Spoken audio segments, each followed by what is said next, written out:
The Nudge Foundation and the Government of Karnataka have extended their association by getting into another MOU on knowledge sharing after the selection of 10 more fellows. These Indian administrative fellows of the second cohort would be assigned to various departments of the government with a mandate to generate workable recommendations. A welcome and orientation meet for them was arranged on 6th July 2023 at the State Secretariat under the leadership of Dr. Shalini Rajneesh, Additional Chief Secretary to Government, Department of Planning, Program Monitoring and Statistics. The program began with a welcome address by Mr. Nathan, a Senior Director in the department. He gave a short introduction of the second cohort. We have started with the second cohort batch.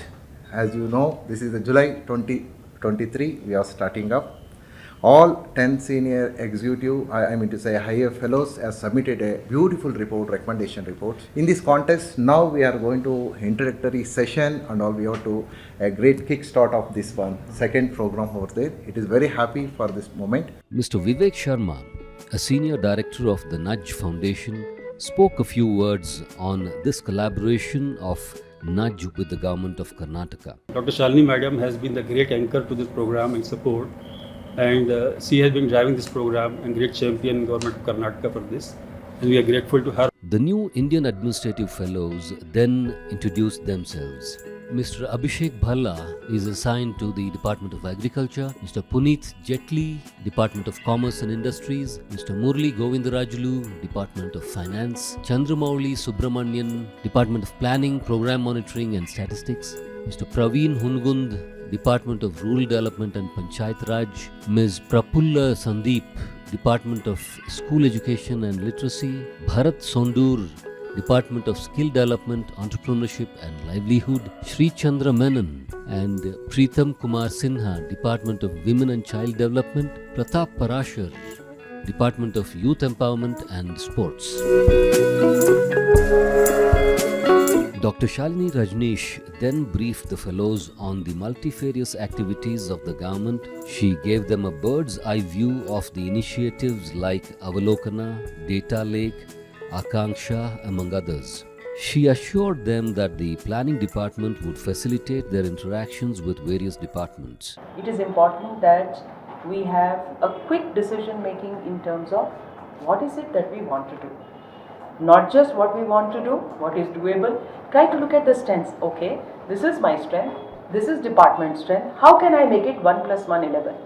That should be the kind of approach that we look at convergence. So as you know, the planning department is it's like a mother department, for all the departments, what's happening, wherever it is happening, we have to monitor, we have to look at the outcomes, we have to evaluate whether we are going as per the desired policy intent, right? Again, planning department kind of facilitates convergence. So for example, women and child and health, unless they move together, anemia problem cannot be solved. So you may have been allotted to WCD, but you have to work with your counterpart in health. And again, if there are some issues coming up in convergence, please feel free to escalate them in the group. If you look at the whole gamut of GDP, government spend is only a very small amount, but it's the rest of the society. So one of the main objective of government bodies is to facilitate private initiative. So we have an online portal called Avalokana, where all government officers, right, across the taluk level, down the lines, about 24,000 government officers who handle about 1,800 schemes of 39 departments, they're all linked online. So every penny that gets spent in any department, any scheme is clocked here online, direct link with the treasury.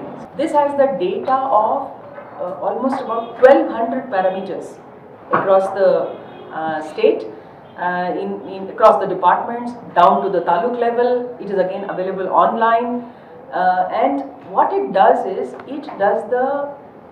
this is done with the modeling software of the IIIT Bangalore, and what it does is that it tells you where you stand with respect to that. You see the heat map at the bottom.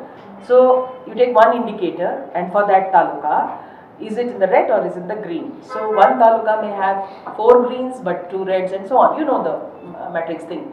So this helps that particular district or the department to focus on the poor performing or so-called below state average performers. And this is another portal that we created for the CSR.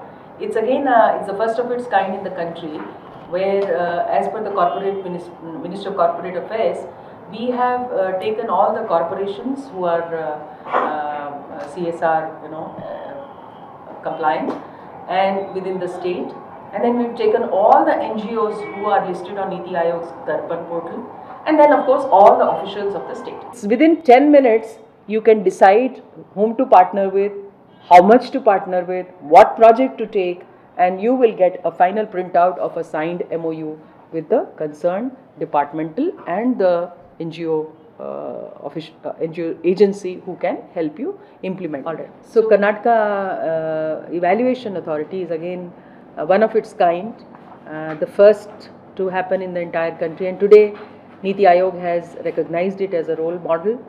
What we have been mandated with is that any scheme which is above 100 crores shall be evaluated. The collaboration with the UNDP to set up the SDG Coordination Center and its activities was also mentioned. SDG cell, we have an MOU with the UNDP. Okay, we made a calendar of SDG. This thing we'll be presenting that calendar to you. How in different activities and all we can achieve SDG goals. So by 2030, we have to ensure that we stand at third rank as of now. So I think now we are expecting the next SDG India report soon. She spoke about the 5 guarantees of the government and how most of them are targeted to empower women. She exhorted the fellows to work towards freeing women from drudgery and include them in the endeavor to achieve the $1 trillion GDP target by 2032. There are 5 guarantees which the new government has mentioned. And in all the 5 guarantees, if you see, the woman is the center, isn't it?